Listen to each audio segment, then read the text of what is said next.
Viewers अस्सलाम वालेकुम। उम्मीद है आप सब खैरियत से होंगे। व्यूवर्स आज हमारा टॉपिक जो कि आज हम डिस्कस करने वाले हैं बहुत इंपॉर्टेंट है और हम देखते हैं कि पाकिस्तान में डाइवोर्स रेट जो है बहुत ज़्यादा ऊपर जा रहा है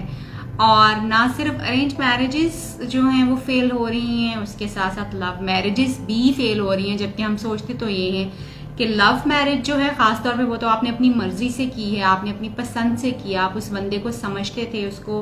अंडरस्टैंड करते थे, आपकी उसके साथ कोई अंडरस्टैंडिंग डेवलप हुई थी, एक रिलेशनशिप बना हुआ था, तो फिर वो क्यों फेल हो गई? फिर वो उसमें डाइवोर्स वाली स्टेज जो है या लड़ाई वाली स्टेज जो है वो क्यों आ गई? Unfortunately this is the fact कि जिस तरह से अरेंज मैरिजेस फेल हो रही हैं उसी तरह से पाकिस्तान में लव मैरिजेस भी फेल हो रही हैं। उसकी चीदा कुछ एक रीजंस जो कि मैंने आइडेंटिफाई किए हैं, आई थॉट ऑफ कि मैं आप लोगों से उसको जो ज़रूर शेयर कर सकूं। सबसे जो पहली रीज़न है कि हमारे यहाँ पे लव मैरिजेस जो हैं, एक तो हम उसको एक्सेप्ट नहीं कर पाते, यानी हमारी सोसाइटी में और फैमिली में ख़ास तौर पे अगर कोई इंसान जो है वो अपनी मर्जी से शादी कर लेता है या वो लव मैरिज करता है तो हर बंदा जो फैमिली मेंबर होता है वो उसको एक्सेप्ट उस लेवल पे नहीं कर पाता जिस लेवल पे जो है वो अरेंज मैरिज की एक्सेप्टेंस होती है। सो वो लोग जो कि अरेंज मैरिज को बहुत इजीली या नए आने वाले इंसान को बहुत इजीली अपनी फैमिली में एक्सेप्ट कर लेते हैं, लव मैरिज की सूरत में इंसान के लिए चैलेंजेस थोड़े से ज्यादा हो जाते हैं और लोग जो हैं वो छोटी छोटी सी बात को, वो जो एक नया इंसान आपकी फैमिली का हिस्सा बना है उसके लिए छोटी छोटी बात को एक बड़ी जो है प्रॉब्लम के तौर पे जो है वो ले रहे होते हैं और उसको डिस्करेज ज्यादा किया जाता है, उसको पॉइंट ज्यादा किया जाता है, टॉन्ट ज्यादा हम देखते हैं कि यहाँ पे आते हैं तुमने अपनी पसंद से की थी, अपनी मर्जी से लेके आए थे, अपनी मर्जी से तुमने सारा कुछ किया। सो चैलेंजेस उसके फैमिली की तरफ से जो चैलेंजेस जो है बहुत ज्यादा बढ़ जाते हैं, जिसकी वजह से लव मैरिजेस अक्सर दोनों जो कपल है वो तो ट्राई करता है कि वो चीजों को कर पाए, बट अनफॉर्चुनेटली वो जब टॉन्ट्स इतने ज्यादा बढ़ जाते हैं, कॉपरेशन फैमिली के लेवल पे उतना ज्यादा नहीं होता, तो फिर अल्टीमेटली जो है लड़ाइयां ज्यादा होने की वजह से किसी एक पॉइंट पे जो है लव मैरिजेस भी फेल होना शुरू हो जाती हैं। दूसरी एक इम्पॉर्टेंट बात जो मैंने अभी ऑब्जर्व की है कि रिलेशनशिप्स में खासतौर पे लव मैरिजेस को जो फेल करती है वो ये है कि लोगों की एक्सपेक्टेशंस यानी कपल्स की एक्सपेक्टेशंस एक दूसरे से बहुत ज्यादा हो जाती हैं कि जी अब वो क्योंकि वो एक दूसरे को अंडरस्टैंड करते हैं, एक दूसरे के साथ उनका टाइम गुजरा हुआ होता है और इंसान को लगता ये है कि जी जब शादी करके वो दोनों इकट्ठे रहना शुरू होंगे तो चीजें जो है वो इतनी ही रोजी होंगी, बिल्कुल इसी तरह से जो है वो हो रही होंगी, ये इंसान कभी आपसे लड़ाई नहीं करेगा या एक दूसरे की बात जो वो कभी बुरी नहीं लगेगी। जबकि फैक्ट ये है कि ऑनेस्टली जो है चाहे आप लव मैरिज करें चाहे आप अरेंज मैरिज करें, जो एक कॉन्फ्लिक्ट ऑफ या डिफरेंस ऑफ ओपिनियन है वो किसी भी तरह के रिलेशनशिप में अराइज कर सकता है, मगर हमने क्योंकि लव मैरिज में ये एक्सपेक्ट किया हुआ होता है कि जी ये हो नहीं सकता, तो फिर इस वजह से हमारी उस बंदे के साथ जब भी कोई लड़ाई होती है, कोई बात होती है, तो हमें अपने ही डिसीजन के ऊपर समटाइम्स ये फील होना शुरू हो जाता है कि शायद मैंने गलत बंदा चूज कर लिया है, ये बंदा ठीक नहीं है, इसको पहले तो मेरी बातों पे एतराज नहीं होता था, मेरी बातों पे एतराज है, अब ये मेरी बात के साथ उस तरह से एग्री नहीं करता जिस तरह से पहले एग्री करता था।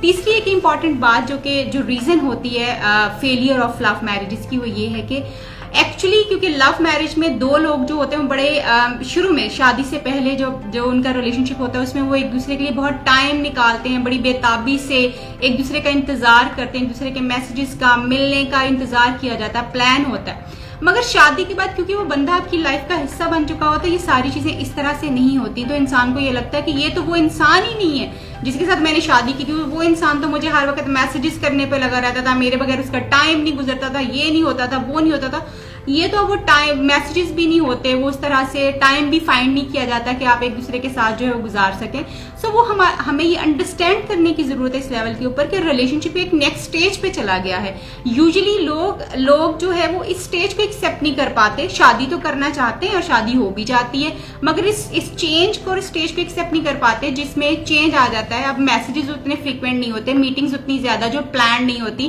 क्योंकि अगला बंदा अवेलेबल है, आपकी दस्तरस में है, आप जब चाहे उससे बात कर सकते हैं, जब चाहे उससे मिल सकते हैं, अब आपको प्लान करने की, डरने की और इस तरह की जरूरत नहीं होती। बट यूजुअली लोगों की लड़ाइयां इस बात के ऊपर खास तौर पे शुरू हो जाती हैं लव मैरिजेस में कि आप पहले तो इस तरह से बिहेव नहीं करते थे, पहले तो आप मरे जाते थे मुझसे मिलने के लिए, मुझसे बात करने के लिए, अब आपके पास टाइम ही नहीं होता। सो ट्राई टू अंडरस्टैंड के रिलेशनशिप का जो है स्टेज बदल गया है, इसके डायनामिक्स अब बदल गए हैं। अब आप उस इंसान के साथ रह रहे हैं और उस इंसान वो जब चाहे आपसे कांटेक्ट कर सकता है, आपसे मिल सकता है, आपसे बातचीत जो है वो हो सकती है। इसी तरह से जो है एक और जो नेक्स्ट प्रॉब्लम जो अराइज होती है लव मैरिजेस में खास तौर पे, वो ये है कि लव मैरिज में क्योंकि आपका उस इंसान के साथ जिसके साथ आपका रिलेशनशिप बना हुआ होता है, जिसके साथ आप रिलेशनशिप में होते हैं, सिर्फ उस इंसान को आप देख रहे होते हैं,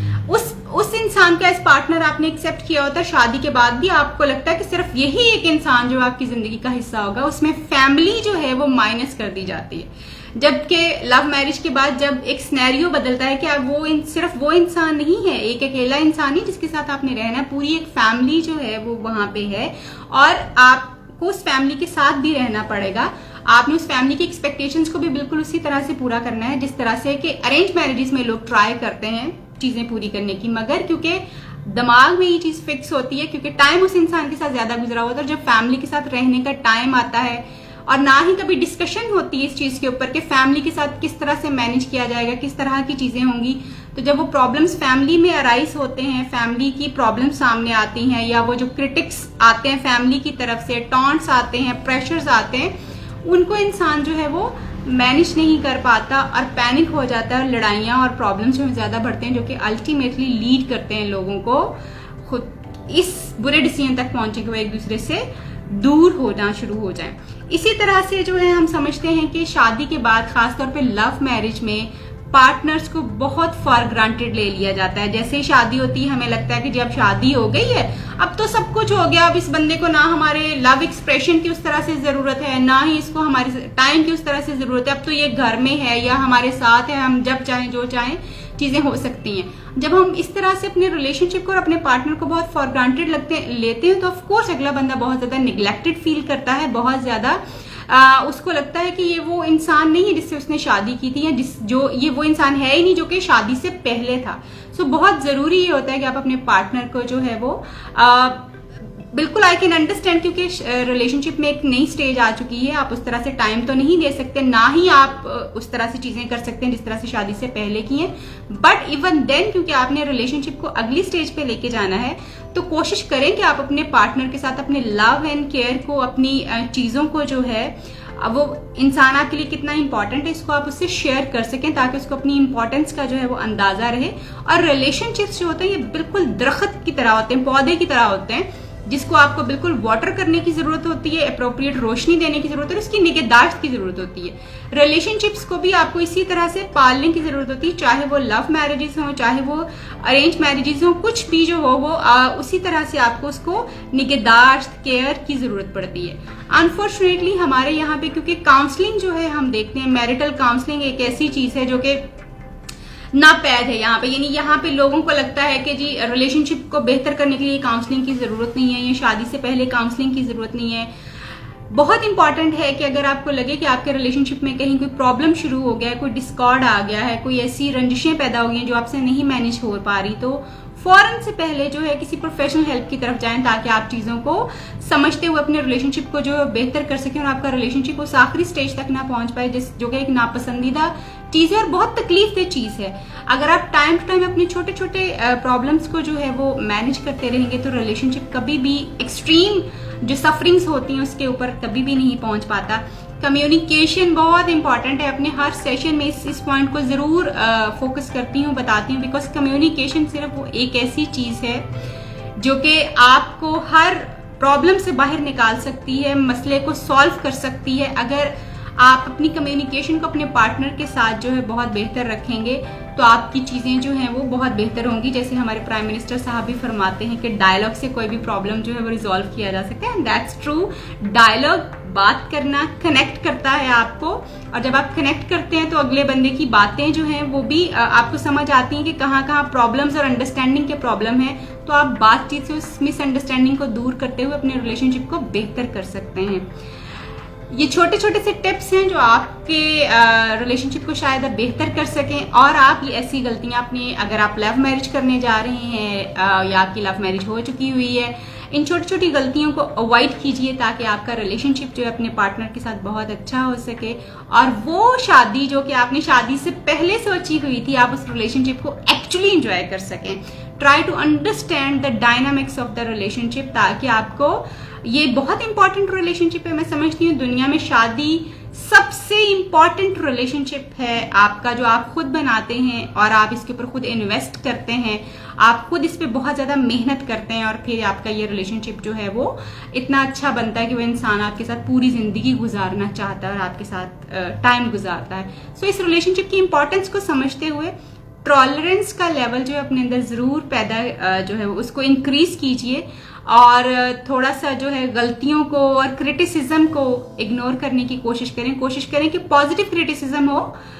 नेगेटिव क्रिटिसिज्म ना हो। और जो क्रिटिसिज्म, अगर आपको किसी की बात बुरी लग भी रही हो अपने पार्टनर की, तो उसको तरीके के साथ जो है वो आप अगले बंदे तक पहुंचाएं, ताकि अगला बंदा जो हर्ट ना हो सके आपकी बात से। उम्मीद करती हूँ कि ये छोटी छोटी टिप्स जो है आपके रिलेशनशिप को बेहतर करने में आपको मदद करेगी। अपना बहुत ख्याल रखिए। अल्लाह हाफिज।